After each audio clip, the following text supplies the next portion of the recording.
We need a great reset. What should be the principles that underlie the reshaping of a new and better global economic system?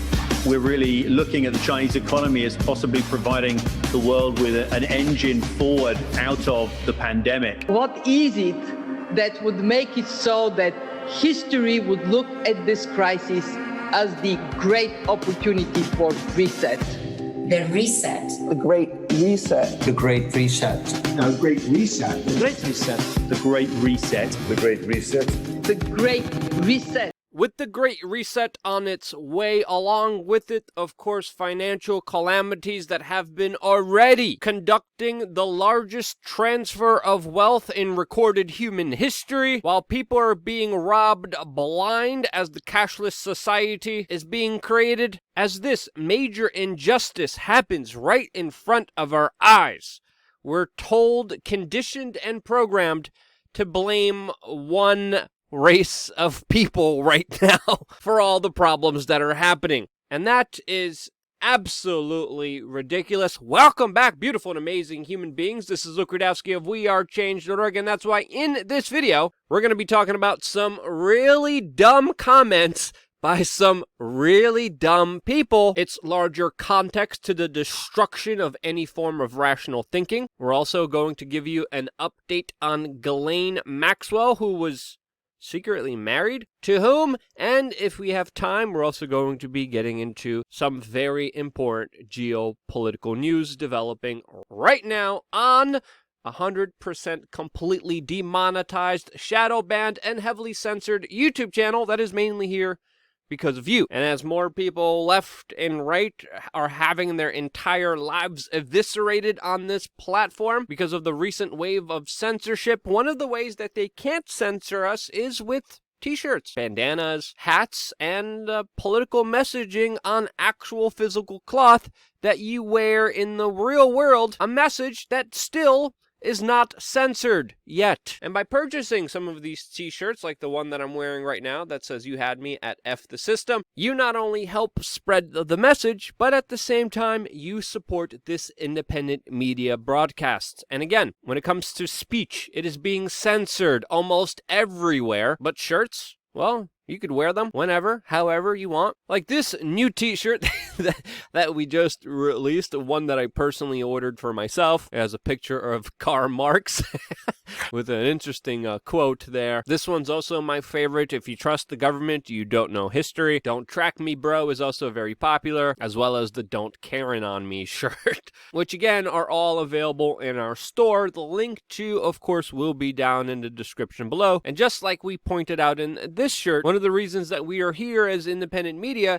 is just because of how atrocious the mainstream media is, especially when it comes to pushing the divide and conquer narrative. A very divisive, disgusting, bigoted trove of ideas that are meant to, of course, make people confused, angry, and conditioned to either hate themselves or to hate another group of people because of their DNA. And that essentially reached its epitome when we had Nick Cannon. Yes, the goofy Urkel Nickelodeon Cartoon Network promoted child actor came out and said that all white people, all of them, are evil savages, characterizing them in other ways that we can't even mention on this YouTube channel because this video would be taken down, saying that white people lacked compassion and have to steal and kill in order to survive because they're truly like animals, since all white people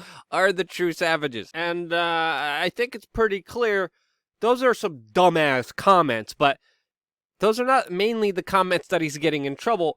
Nick Cannon also, with this interview that he did with Professor Griff, a former member of Public Enemy, but he also discussed how Black people are the true Hebrews and that Jewish people have, quote, usurped their identity. We're going to get to that statement in just a little bit, but clearly something went terribly wrong from the days of Nickelodeon to where Nick Cannon is now, who, by the way, is not backing down from these comments. He's refusing to apologize, and we have to understand that a lot of these comments and a lot of this kind of generalized, unintelligent, ridiculously stupid way of thinking is in part being promoted by many prominent institutions in our society. If you look at the comment section surrounding this specific issue, it's filled with people reinforcing a lot of these kind of twisted beliefs. And what do you expect when you have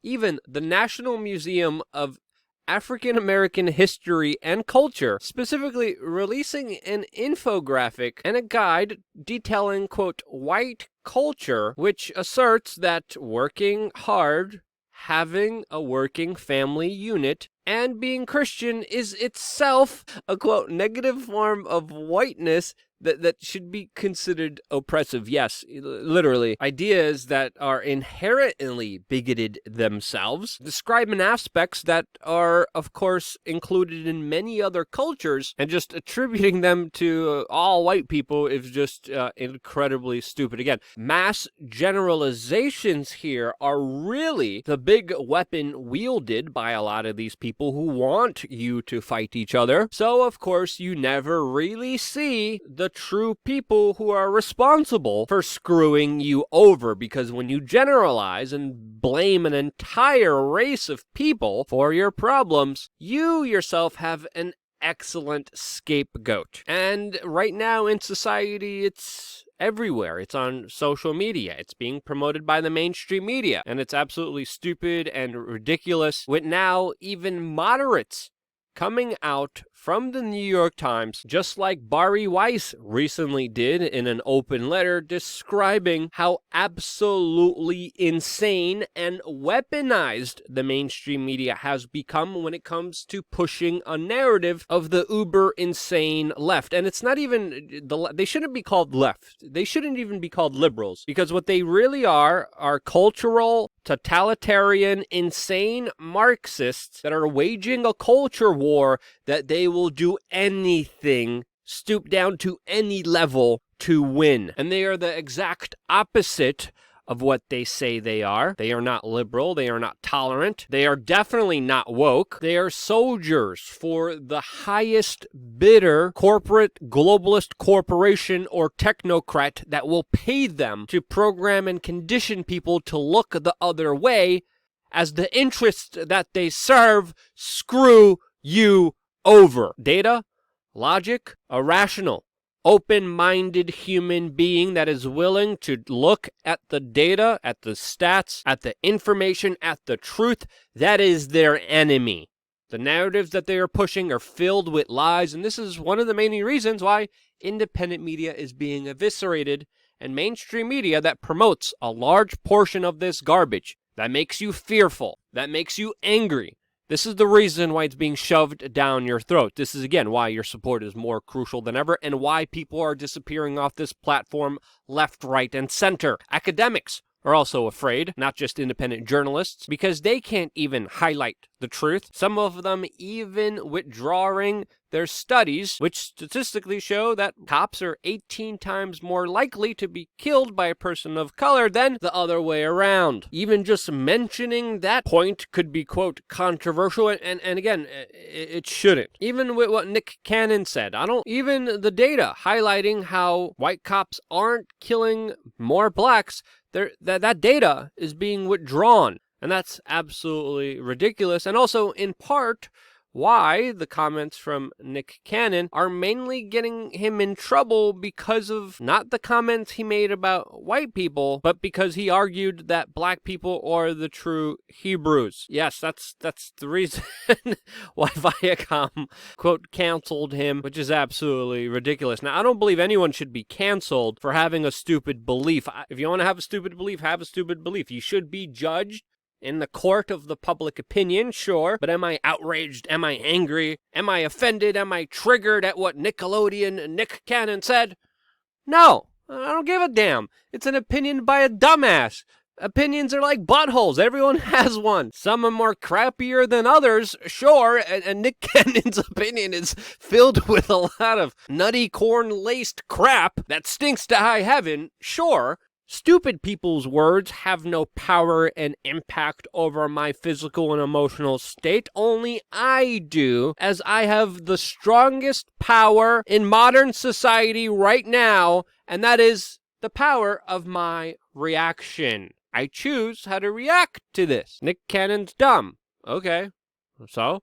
But there should be more of a consideration and conversation when it comes to the larger institutions that are promoting and pushing similar epithets, which there should be a serious conversation about, since it is extremely destructive and will lead to, of course, more civil unrest, which we should do everything in our power to avoid from happening. Now, specifically continuing on, in related news to the group that Nick Cannon said that he really is, we have the latest updates with Ghislaine Maxwell, who we found out today is secretly married. Yes, she is in wedlock with someone and refuses to reveal their identity to the public and, of course, prosecutors in this case. Yes, U.S. Attorney Allison Moe disclosed the information that Maxwell was married. U.S. prosecutors don't even know how long she was married, but of course, many people believe that it is Eric Schmidt-funded tech CEO Scott Bergerson, who left his wife and kids to be with Ghislaine Maxwell, allegedly, a charge which of course he denies. And again, this is just one thing out of many things that Ghislaine Maxwell is failing to provide to U.S. prosecutors in this case against her. And when it comes to understanding who her husband is, this is important information since, of course, the Maxwell family is in the business of espionage. When we look at Robert Maxwell, Ghislaine Maxwell's father, he was involved with many intelligence agencies, including very strongly tied to Israeli intelligence. And when you look at the connections and ties that Ghislaine had, you truly see a web of who's who when it comes to this kind of inner secret world which she is involved in. So yeah, another surprise in this case, with yet still the majority of information not known to the general public. Again, I truly believe if the public would know 100% of the truth of this entire saga with Epstein, with Maxwell, society would never be the same. This case has a lot of implications, a lot of unknowns. Slowly, we are peeling back the onion, and we're doing a lot better than we did a few years ago when it was just this news organization as well as just a handful of other people speaking about this case. We have to remember, there was a total media blackout. There was a total silence on this specific, very important issue that affected thousands of children, and only independent media was brave enough to go after it and expose it. And that's why paying attention to this case is more important than ever, which we promise to do here on this independent media organization. Again, we still have a very long way to go till July of 2021, when the trial of Ghislaine Maxwell is supposed to start. That's a lot of time in a corrupt jail that is known for abusing its prisoners. Yes, the jail that she is in is notorious when it comes to abuse of prisoners. So, of course, lots of things to look out for, pay attention to, especially to this interconnected web that has a lot of implications. Now, moving forward, we also have a lot of geopolitical big news between China and the United States. I'm going to make a separate video about this because I've already gone on for too long, and there are a lot of specific issues with American foreign policy that we're going to be getting into that, of course, also is severely underreported by the mainstream media. But this is why we're here for this moment. Still, luckily, and I can't thank you guys enough for the donations, for the support, for buying a t-shirt, whatever it may be.